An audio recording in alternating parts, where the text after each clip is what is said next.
This is Cuphead. It's a game that came out in 2017 to critical acclaim. You've definitely heard of it by now. But if you tilt your head to the side a little bit and, maybe squint your eyes really, really tight, and then you, snort a bucket of paint behind the bike sheds, if you do that, you start to see something like this. This game is called Enchanted Portals, and it doesn't take much looking to see that this game is very, very heavily inspired by the beloved indie classic Cuphead. It released on Steam on the 5th of September, and it's already getting a reputation for being, a bit shit. And I knew it'd be bad, but I at least thought it'd be, funny bad, but it wasn't even funny. What you see in the top left, that's my opinion of this game. Enchanted Portals has so many things wrong with it that I don't even really know where to begin. The controls feel incredibly floaty. The dash that your character has is on a really long cooldown, and when you're not dashing, you're really, really slow. The game also has some really weird sound design. And by weird, I mean that there's basically no sound design at all. Most things on your screen don't make a sound. Take a listen to this clip right here.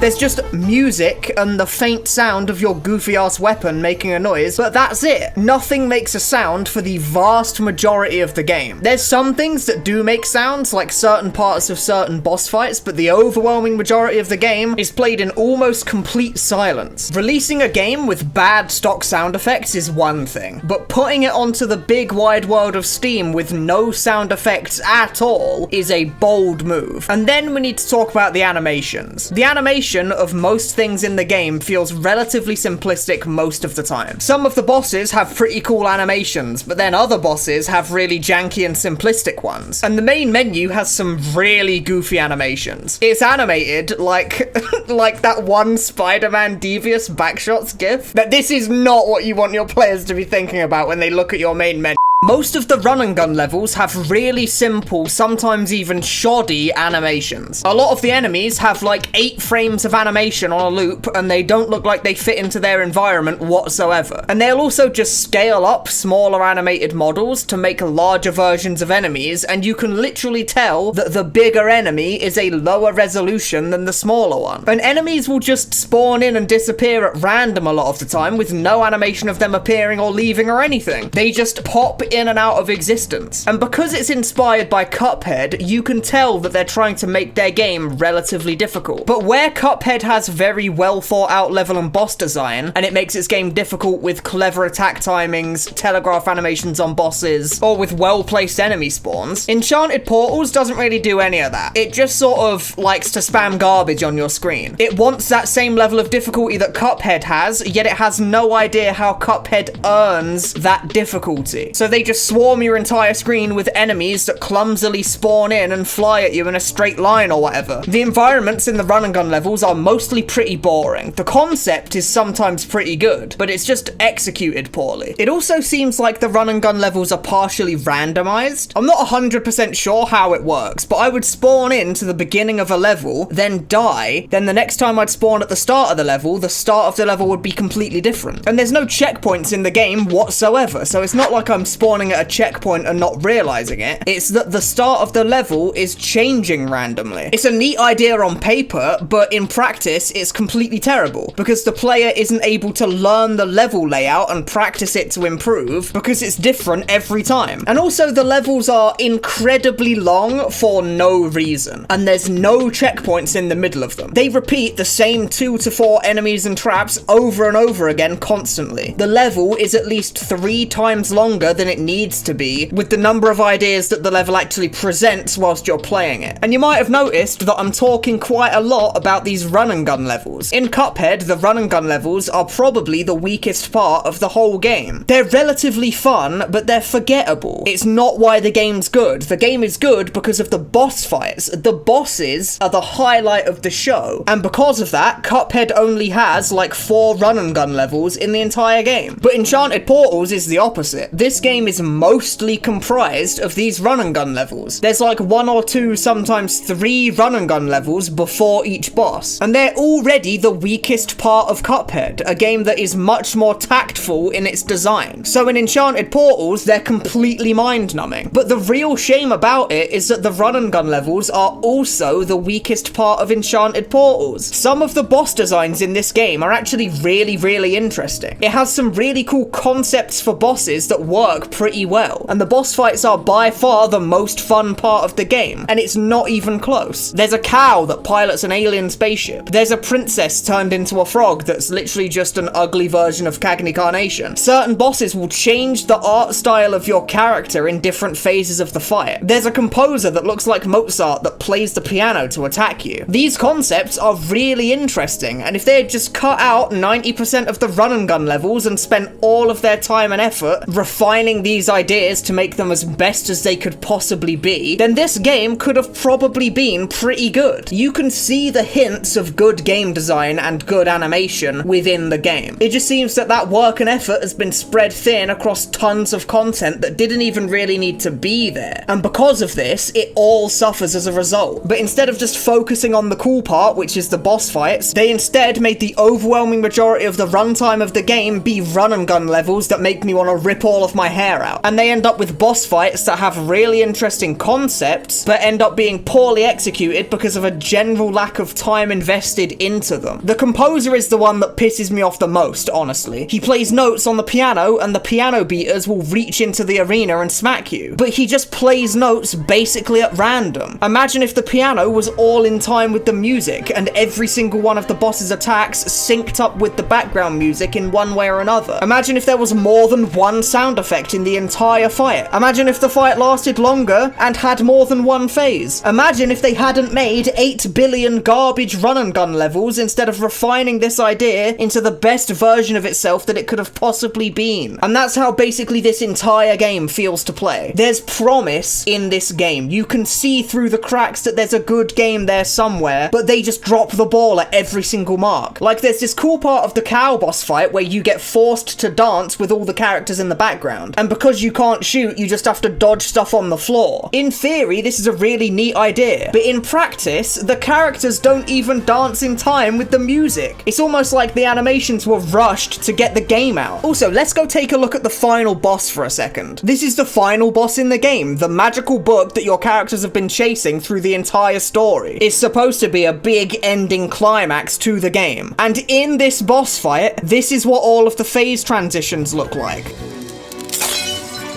Like, what the fuck is that? Like, the phase transitions in Cuphead have got this craziness about them. All of these wacky bending animations of the characters twisting and warping from one phase to the other. It gives the characters so much personality, and it harkens back to the 1930s character design that inspired the game in the first place. But this transition, what even is this? You could do this in a Microsoft PowerPoint. I could do this in my editing software right now. And you know, I know it's maybe not fair to compare this directly to Cuphead. I know you're not really meant to compare games in the same genre to each other so directly like this. If I went and played Hollow Knight and I spent the entire game comparing it directly to Metroid, and anytime it did something differently to Metroid, I said it was a bad game for it, that would be unfair to Hollow Knight. It just wouldn't do the game justice, and you should look at every single game you play with completely fresh eyes as best as possible. But in this case, it's really tough not to draw these direct parallels from one game to another, because Enchanted Portals really does look like it's just trying to do everything Cuphead does, but failing on the execution at every single hurdle. It doesn't do anything that Cuphead doesn't already do, but better. It's a game that tries to do the interesting sorts of things that Cuphead did in 2017, but it fails to see how Cuphead made these moments work in the first place. Cuphead's hand animation is oozing with flavor,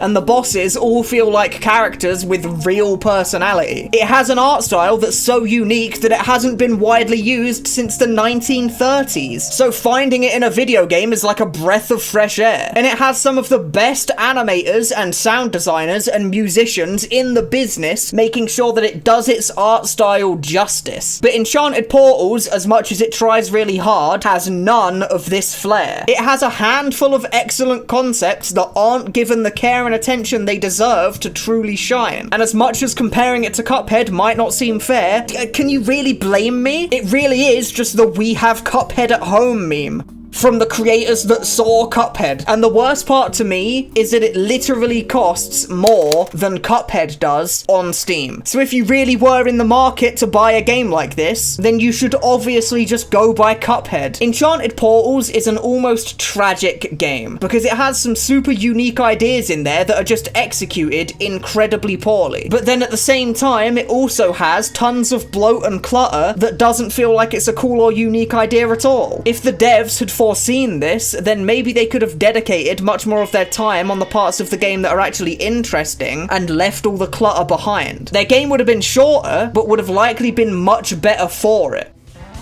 Thanks for watching.